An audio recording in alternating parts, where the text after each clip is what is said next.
All right, it's the middle of summer. Some people are actually saying almost the end of the summer. I can't believe it. We're recording here in August. This is episode 172 of Mastering Mitzvahs. I'm Mike, and I'm solo today, so let's call this a solo cast. I'm missing my partner in crime. Summer schedules just haven't aligned for the two of us for podcast recording, and it dawned on me that it's been almost a month and a half since we put out a podcast. So here we are. We're putting out one, and the topic's probably a good one for me by myself. It's 8 mitzvah trends that are old school that I sort of wish would come back. I say it's good for me by myself because I got a couple of years on Dylan, and oh man, he's been part of a lot of mitzvahs, but mine go back way further. So in putting this list of 8 trends together, I started thinking about some of the things that I enjoyed when I was a kid going to Bar and Bat Mitzvahs. At this point, should I even say how many years ago? I'll leave that aside, but it was several decades ago. Let's go there. And here they are, your hosts, Dylan Weissman and Mike Langser. My biggest thing that I miss is actually not too long ago, themes. I feel like every mitzvah used to have a theme: candy, shopping, vacation, soccer, sports in general, maybe a favorite sports team. I miss that. I actually mention it often in our sales calls when I'm working with the client. I say, do you have a theme? And their response is, yes, we're playing off my kids' initials. The color scheme is going to be pink. It's cute. It's very trendy. It's actually very sophisticated, and I get it. I understand why they're doing it.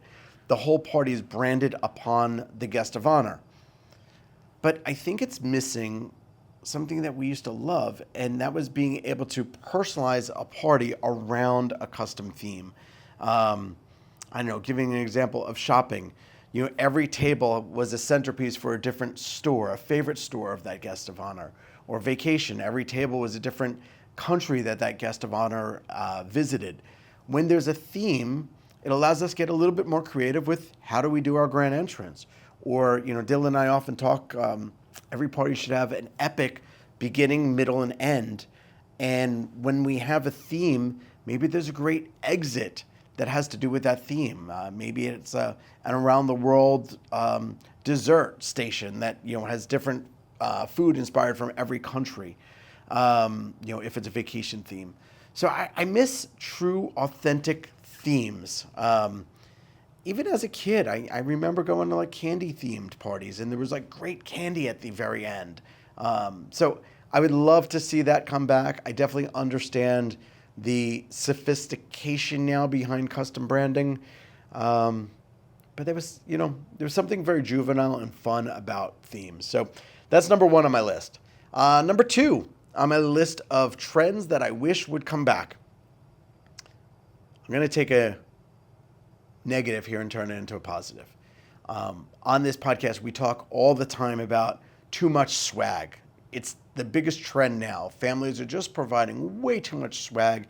It's taking over the party in so many different ways. We've seen kids, literally fighting for swag. The kids get hurt as they're knocking each other over when the MC is who wants to win this sweatshirt or these Beats headphones or Apple earpods or whatever it might be. It's crazy. It's also not fair. The guest who is the most aggressive, tallest, strongest tends to be the one that goes home with the most swag. So to bring it back 10, 15 plus years ago, every child left with the exact same to-go item. I remember being a guest at parties, and I sat at my seat, and on the back of my chair was a drawstring bag. And in the drawstring bag was a sweatshirt or a hat or pajama pants that was actually my size. And maybe there was stuff for the boys and stuff for the girls. And everybody got more or less the same thing. There was no fighting. It wasn't unfair. Nobody had to worry about losing their item. When it's in a drawstring bag with your name on it, that's yours. I talk all the time about that I used to run a catering facility, and one of my jobs as the venue was the last 30 minutes of the night to put out the kids' favors on the table in alphabetical order. And as they exited, they just looked, A through Z. They found their last name. They grabbed their bag on their way out. It was easy. There was never fighting. So although that's number 2 on this list, it's probably something I miss the most and wish would come back. That being said, I'm going to piggyback number 3. I miss a dais table. I know it sounds really old school, but there's something special about kids sitting at one giant long dais table. I make that number 3 because it sort of piggybacks off of number 2. When every kid had a designated seat, this is my seat. On the back of this seat is my drawstring bag. Under this seat, I might put my shoes because I'm running around in socks. I might take my sports jacket off and hang it on the back of my seat. This was like my home base. And that doesn't happen in lounge settings. And I love the look of a lounge. I think it's awesome. And again, it elevates the look of a bar or bat mitzvah. But so often, a lounge doesn't actually have enough seating for all of the guests. So today's lounge, let's say you have 70 kids, you might only have enough room for like 40 butts at the same time. The kids are taking turns where they're sitting. Some are sitting on the floor. Some are sitting on the arm of the chair. Some are sitting on a coffee table. I don't know. It kind of hurts my brain to think about this stuff sometimes, but I miss just having a traditional dais table. And there was something fun about sitting at this long table and sitting amongst your friends. Maybe it was a little bit harder for the family planning because you had to put like the order. A lot of times it wasn't just open seats. It was like, all right, Jonathan is going to sit next to Joe and Joe is going to sit next to Anthony. And you kind of like lined the seats up. But like sitting amongst your friends was something cool. So it's a simple item. From a cost perspective, if I was planning a party right now, thousands of dollars worth of lounge furniture versus utilizing a table that's already at the venue kind of seems like a no-brainer. Granted, I'm happy that we do these fun things like lounge, but it's cost savings. And at the end of the day, when families are like, I'm on a budget, what's the first place I could save? Maybe it's revert back to a dais table. Number 4 on my list today is some of the fun enhancements that have sort of gone away. 2 of them that quickly come to mind, characterist. I don't see it ever anymore, unless maybe it's a beach or boardwalk theme party. But I remember going as a 13-year-old and having somebody sketch a picture of me with markers or chalk. And they rolled it up. They put it in a plastic bag. I put it at my dais seat.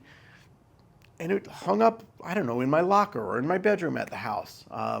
It's cute. It's fun. It's simple. It's very real. I know I'm dating myself. Dylan, if he was here, he'd probably be like kicking me and telling me how old school I am. But I miss that. I miss wax hands. Wax hands was such a fun enhancement also. Like that was one of those things you'd get, like you dip your hand in hot wax. It would make a mold of your hand. You're not burning your hand the way it's all set up.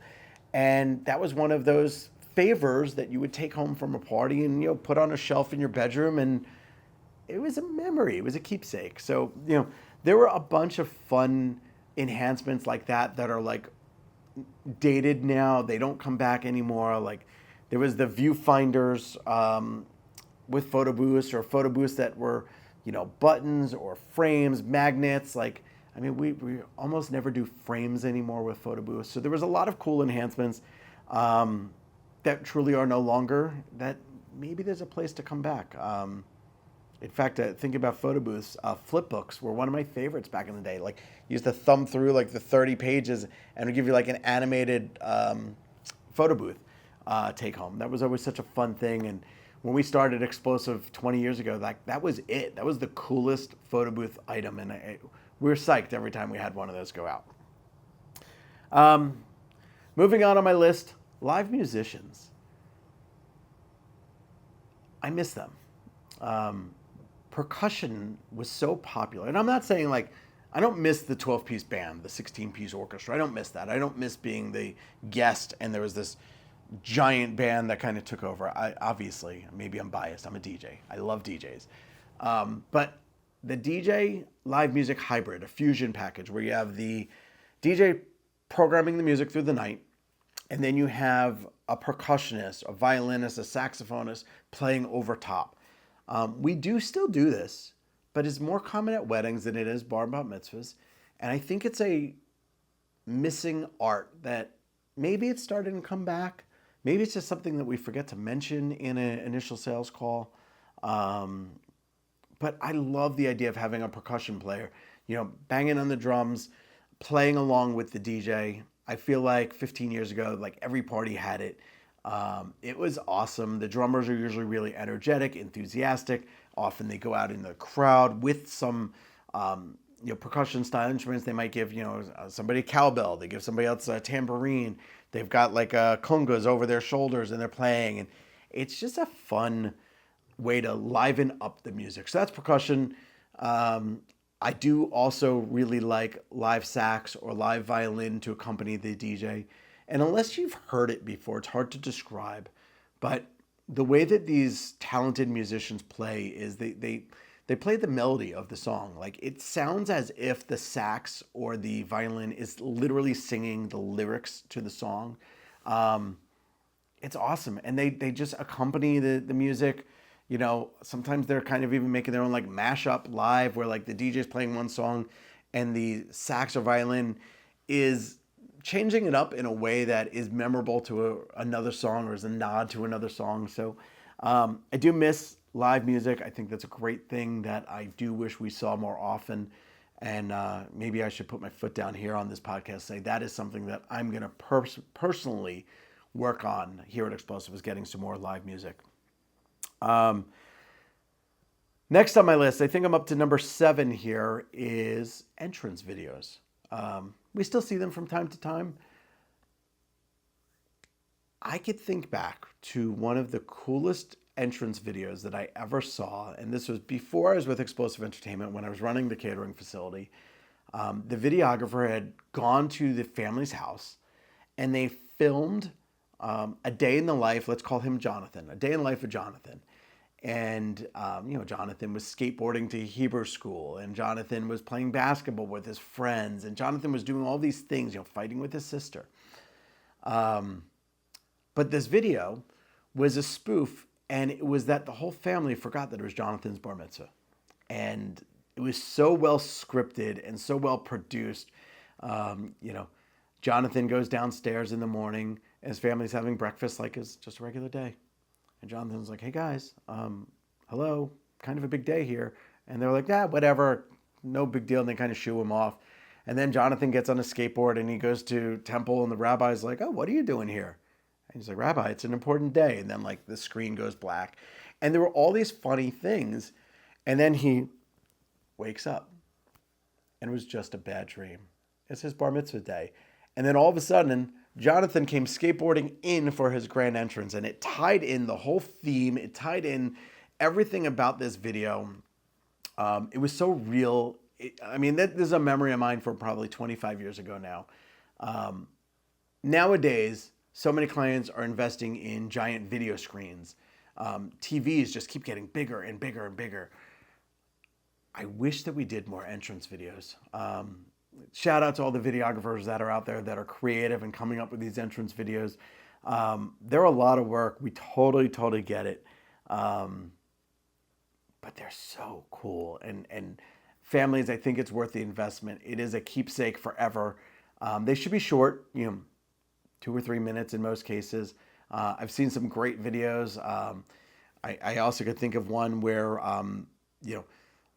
the videographer used clips of NFL and NBA sports commentators, and just the way that they snipped them, you would think that they were talking about the guest of honor. It was like, he's the best thing out there now. It doesn't mention who he is. And then like you see a picture of little Jonathan, and nobody's going to be able to beat him on the courts. And then a picture of Jonathan again. And all those creative ways of editing together, making a unique, memorable video.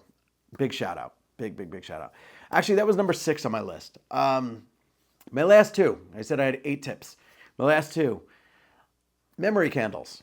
For those of you in your 40s and 50s like me, you probably remember going to parties and making memory candles. I'm not talking about like lighting candle number 1 on a candle lighting and saying this candle is in memory of so-and-so. That is still current.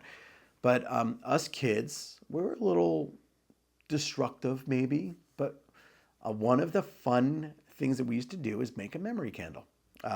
What a memory candle is, we would take a glass from the venue and we would take elements from the party. It might be like little shards of the centerpiece or like a little, I don't know, a table card or some of the giveaways from the DJ.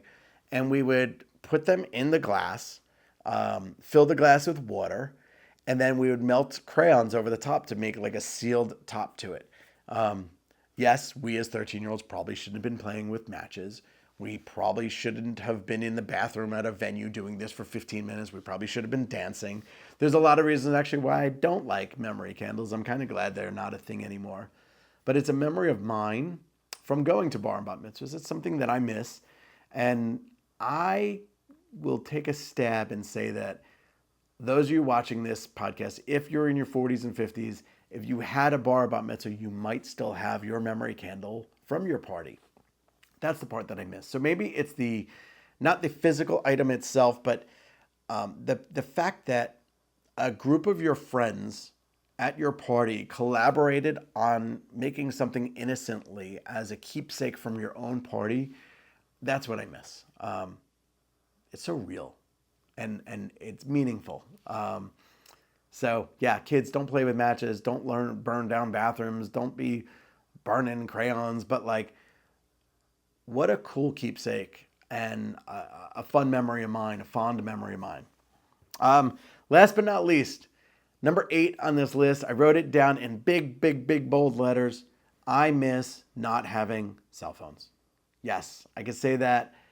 Just being real, being present, enjoying a party, not having 8 million distractions. The cell phone is the biggest distraction out there. I mean, I was in the gym this morning. I was working out, and my cell phone was just going off, and like I lost focus on my workout. That same philosophy applies to guests at a party.